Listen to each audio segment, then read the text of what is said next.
Imagine you're a student graduating, going to the university, and where AI will be part of your life and transforming every business. The question is not about will AI be there, it's about are students ready for AI?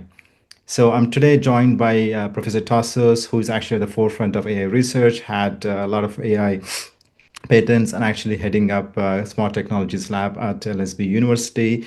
And he'll be talking also quite a lot of things about, the many things what we talk about today. Will AI replace jobs? How AI can be used by students for their learning and research, and also, how AI can transform their careers as well. So UK has been at the forefront of research with leading universities, and India has got a lot of student population. We've been hearing a lot of questions about, how AI can be used effectively for the future growth.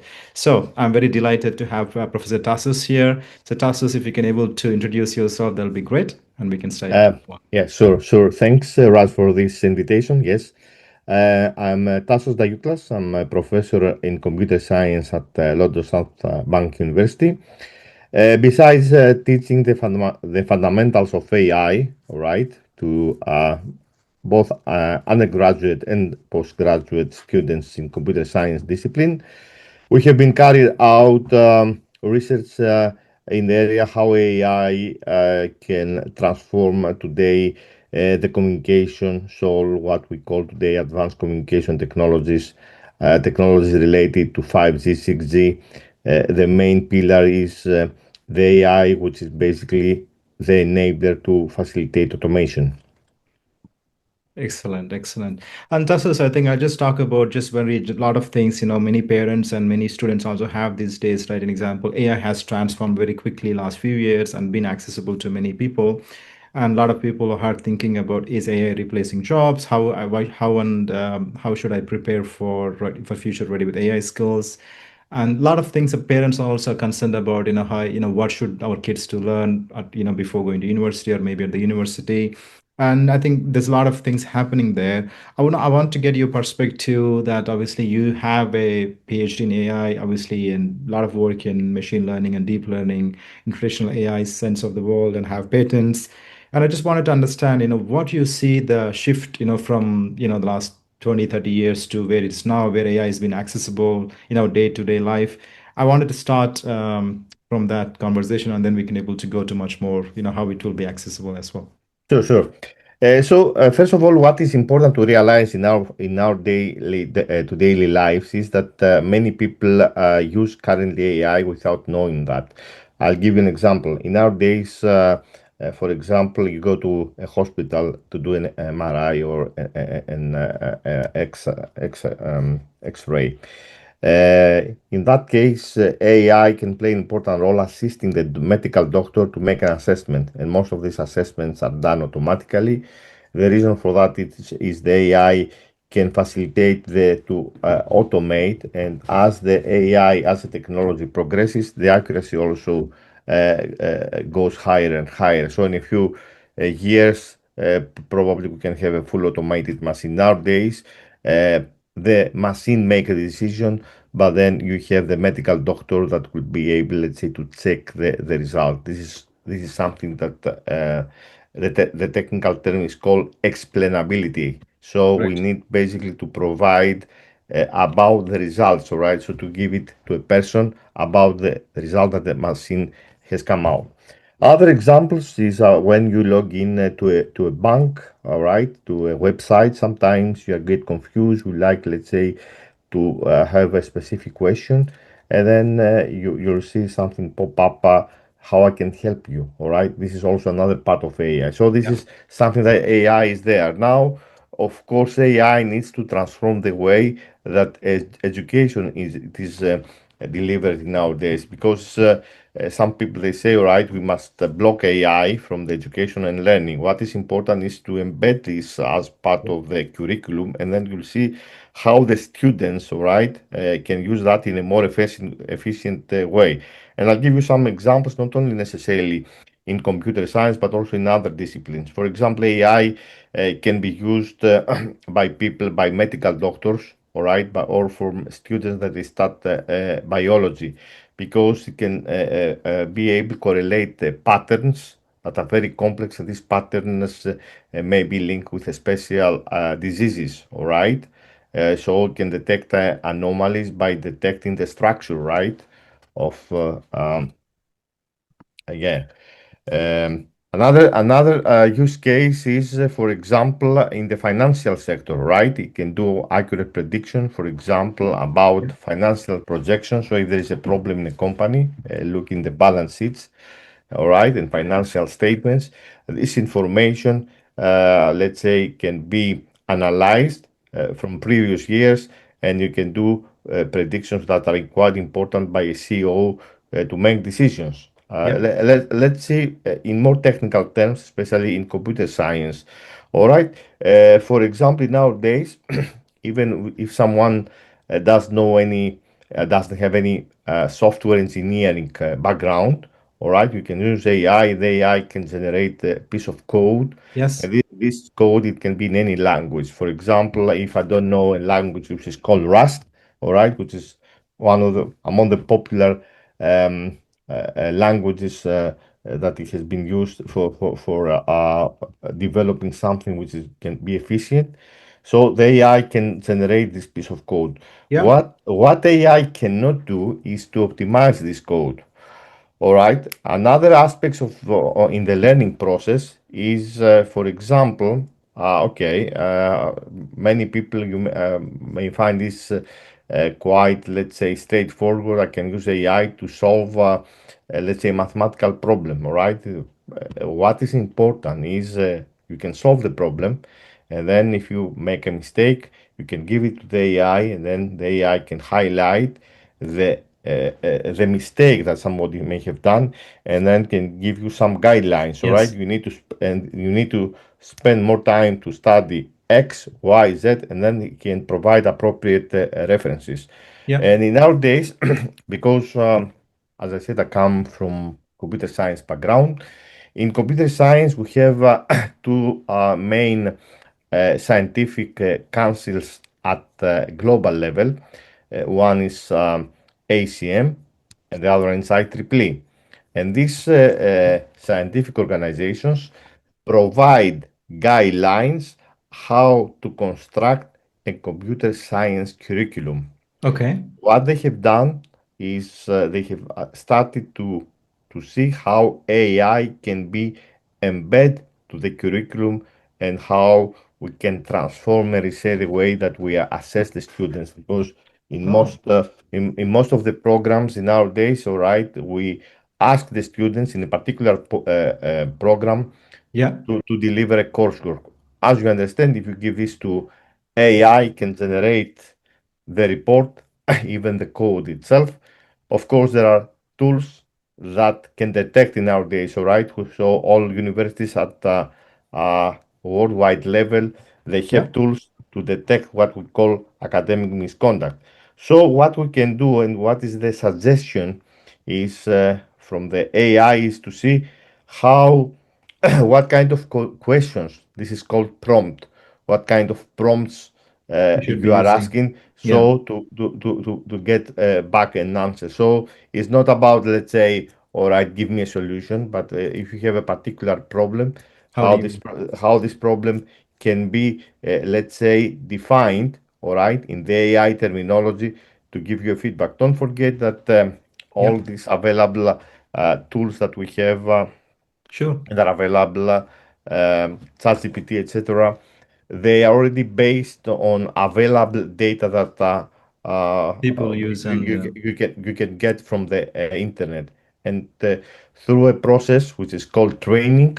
All right, you can build a model, and this model comprise of several billion parameters. So what is important to highlight is that the fact that we are using a model, we may take a lot of computational power in data yeah. centers to build that model. So this is the training phase, which is, so what I want to highlight is at the moment, the more data that we can give to the AI, the more accurate the results. Because Yes. Yes. there are cases that the AI itself can give you a wrong answer. All right, so that means You don't necessarily need to trust that, and especially for important decisions, Yeah. what we call explainability is quite critical and important. Yes.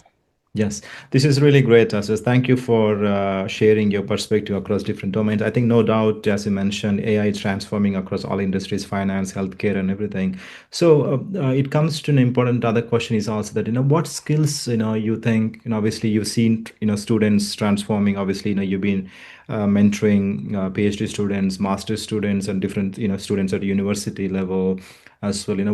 What skills students should in the UK and other countries like India should be focusing on today so that they can be much more successful, especially like you said about problem solving, critical thinking, and AI could be a companion so that they can able to use it, Yeah, able to obviously from your side, how can they can yeah, use as a benefit for yeah. them, right? Yes, thank you. Yeah, what is important from the student perspective, not only from computer science, but in any discipline, in our days, all decisions are data driven. So, in many different areas, I'll give an example in the financial sector, in the medical sector, let's say in biology, etc., in chemistry, all the decisions have to be data driven. So that means students they need to understand what is called a data-driven pipeline. So you may have data that comes from different sources. You need to analyze this data because this data may need what we call pre-processing. This data may have noise. This data may come from different sources, as I said, so they may be heterogeneous in formatting. So the first part is what we call the pre-processing part. Then Yeah, the next step is, of course, what kind of problem we would you're like to solving. Yeah. to, to, to solve, all right? Is it classification? We would like to do prediction. So we have different types of machine learning algorithms, all right, Mm. that you need to use so you understand the kind of the problem.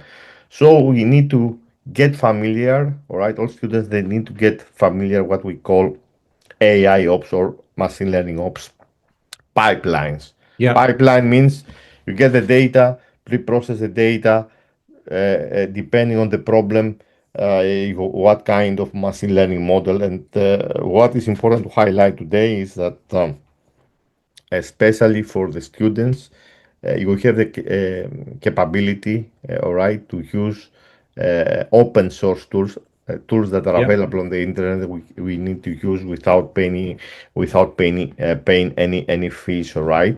So Correct. what is important is to understand that there is a lot of tools that are available. So you need to spend time on that because the beauty of the open source projects, all right, is the fact that the source code is available, but sometimes it's not something straightforward. It's not something like you Yeah. may experience in Windows or in Mac environment where something works straightforward. In Yeah. in the open source workspace, you may need to spend some time to understand, to cope with challenges, with the compatibility, version control. And just to highlight also the fact, since we are discussing about AI, and this is important for Yeah. computer science, uh, in especially for graduates in the areas of computer science, computer engineering, where the software plays an important role, and at the end of the day, when you graduate, you get a job. It's not all right to demonstrate the degree because in practice, this is something that can be delivered by many graduates from Yeah. all over the world. What a company expects to see from a graduate in these areas is to see the type of projects that somebody has worked on. And Great. what is important, can be demonstrated through what we call a project portfolio that can be delivered through a GitHub repository. What kind So of past so, projects you might have so, done? so Yeah. everybody, not only computer science, ideally also from other type of This. students who may work in finance, in biology or chemistry, because software tools play an important role. You need basically to demonstrate the project, the complexity that you have done throughout your journey at the university. So Mm. the project portfolio in GitHub is an important asset, all right, Mm. when you apply for a job after you graduate.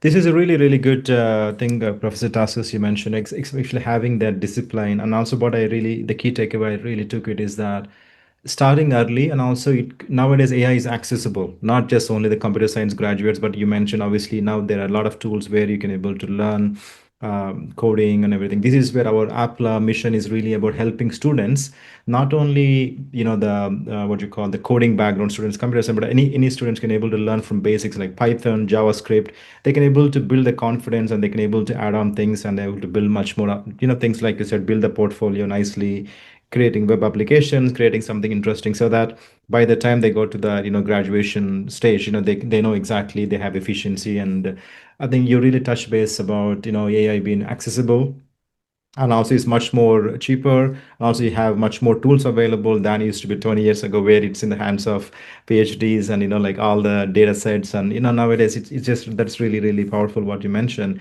One other question I wanted to really talk about is like, which comes to me often, is really about a lot of people are talking about, even we all have kids, they also start using AI for the daily job, daily things. An example like doing some homeworks, practice revisions. And I think I've seen that all the way from even as young as like 10-year-old kids to all the way to the university level. Do you see that also? Obviously, this is always useful to use as a companion, right, rather than just thinking it's being becoming Yeah, making you lazy. yeah. What do you think about that as well? Yeah, this is something also that depends on the school side. So, from the school side, in the sense that also the school must realize that there are a lot of these tools today. So, for example, even if you have a simple um, a mathematical problem for a key stage three, that we say in UK, so that means a child in the secondary school, the Correct. AI itself can solve the problem. If we do that, so we leave this to a child without any supervision or without any control. That means the brain cannot develop to do the critical thinking, to analyze the problem, to decompose the problem. Because sometimes as you move on, all right, to the secondary school, the complexity of the problems Yeah. gets bigger, because what it needs is to decompose. So it's a matter of practice the brain. What is needed is basically the student may basically uh, have any kind of problem, let's say either a problem in physics or in biology or in chemistry, can try to solve. Then AI can be the companion, Yes. find out what is wrong, or if you've done something wrong, to identify that. And then you need to make some suggestions to provide the references for the learning. So this is something not it's a combination, all right, and a Yeah. good alignment between school and the family. Yes, yeah, I think this is perfectly put together. I think Professor Tassos, I think this is really good. I think I also see, I think the fundamental concept for a children, for a student, the critical thinking, logical ability, has to be there. But at the same time, this could be really useful to have some extra add-on. Like an example, they have a revision on geometry, or maybe an example of trigonometry, or maybe perhaps things like formulas. They have a revision they can apply, and also they can able to get some more practice questions, revisions. That way, at least that will be like more like a companion, because most people may not have the tutors at home, right? Because you don't really need to have now. You can use such tools to enhance their learning, right? Yeah, just to highlight here, since you are let's say you have touched base an important element. I'll give you an example.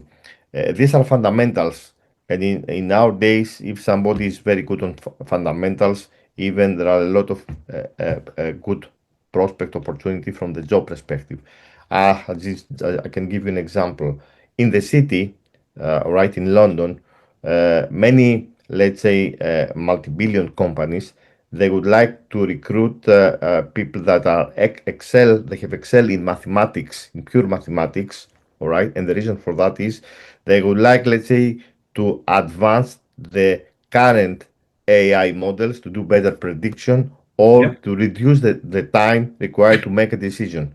Because this complexity is based on the mathematical foundation. So what is important at the school level, you need to have the fundamentals, all right, which is quite important. Then that you can build, let's say, your expertise and the area of specialization when we like to move from the secondary school to the university. I think this is really an important topic. I think, but obviously, I know that fundamentally, obviously, you come from Greece, which obviously it's really great in mathematics, and also India has got a lot of emphasis on math and science. Obviously, UK is also doing a lot. So obviously, do you see also obviously you also teach a lot of people from obviously from India, obviously from different parts of the world. Do you see obviously like different parts of the world they have a different level of s- foundation, like in a strong foundation in math and science, and what is your obviously thoughts on that? Yeah, because yeah, that's a good point. Yeah, the point is that in certain countries, okay, we have a lot of variations on the education systems. For example, there are a couple of countries, for example, who like to study engineering. You need to spend 2 years to learn different topics in mathematics, in advanced mathematics. Yeah, All right. Um, this is also this foundation is quite important also if somebody wants to pursue graduate studies, either at the master level or at the PhD level. You mentioned an example of India, and India is a very good example of let's say we have graduates that they have also the technological but also the theoretical skills, because at the graduate level of studies you need basically to have a very solid background, not only the technology itself but also on the theoretical part.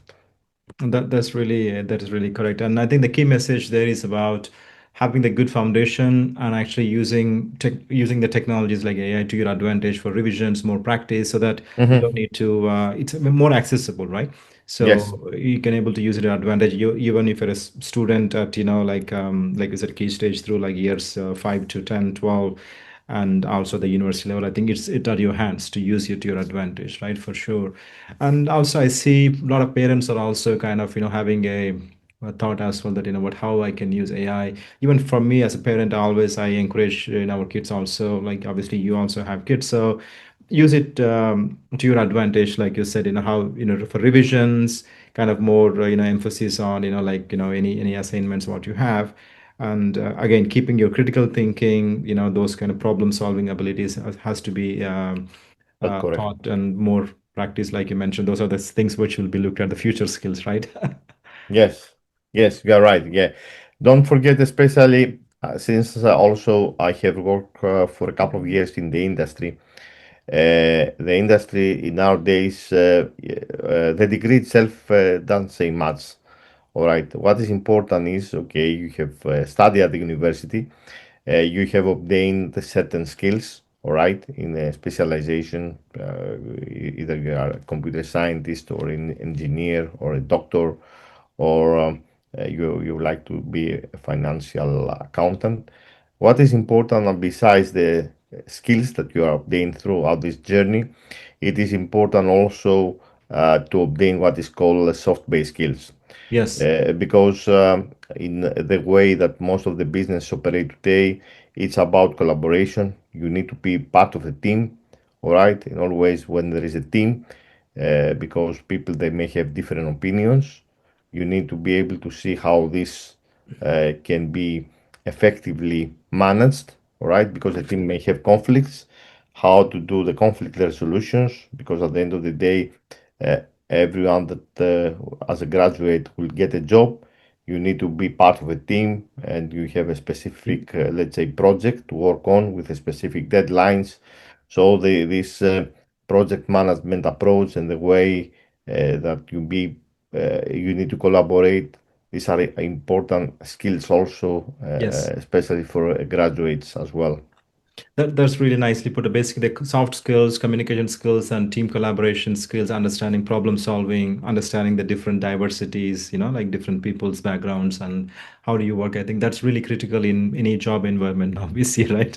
Obviously, you have a balance of, obviously, you work in industry a lot, and also you become researcher and also professor at teaching students as well. I think this is really really great perspective. So just one other important thing also now, obviously AI transforming very very quickly, in the last few years, and it's been becoming accessible. If you're speaking to like any young student going to the university, wanted to like maybe 10-year-old to kind of 15-year-old, what kind of things you think, obviously foundation is important thing you touch base on, using AI to their advantage. Any key things you suggest for them?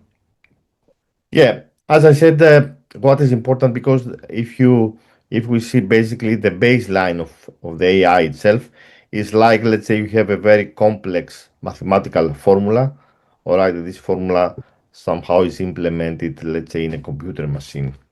So what is important as you understand, especially for basically applied and engineering disciplines, all right, the mathematics is quite important, all right. You need to understand the basics, especially for people that they are going to use the AI for important decisions. All right, Yes. you need to understand this is not necessarily a black box because if there's a box and this box is malfunctioning, this may have a disaster effect. Of course, depending on the kind of job. All right, and of course the use case study. So what is important is to understand that okay, it's not a kind of panacea, all right, to solve any problem. We need basically to understand that this is a machine, all right, and the machine also can make mistakes. Yes. So we need to to have a basic understanding, because for example, if we have some data, and this data have noise, this can give us a wrong Wrong result. results. Yeah. Imagine, all right, we are, let's say, in Siberia, all right, and we have an AI system to automate, let's say, the central heating, and then we can have some noise in the data, and then you'll say outside is 40 degrees. So I give you Yeah. an extreme example, but this example is to highlight the fact that the AI itself also can make can give wrong decisions if, as I explained, the data that have been inserted to the system have a kind of noise. So you need to. That's why we need to basically understand the fundamentals, because everything, all right, and all the technologies are based on fundamental principles that somebody could study at the at the secondary school. All right. Exactly, exactly. I see that, obviously the trend is like AI is here to stay, and also it's transforming many industries. I'm sure a lot of people are worried about, AI is replacing jobs. And I'm sure, obviously this is a trend for many new technologies happening, in the last 20 years or so. And definitely, as you pointed out as well, there AI is transforming, and also the new jobs will come in. Obviously, how you use AI to your advantage. Any closing remarks you can say? Obviously, it's not about to fear about AI, rather than to embrace it and use it to your advantage, right? That's what I feel as well.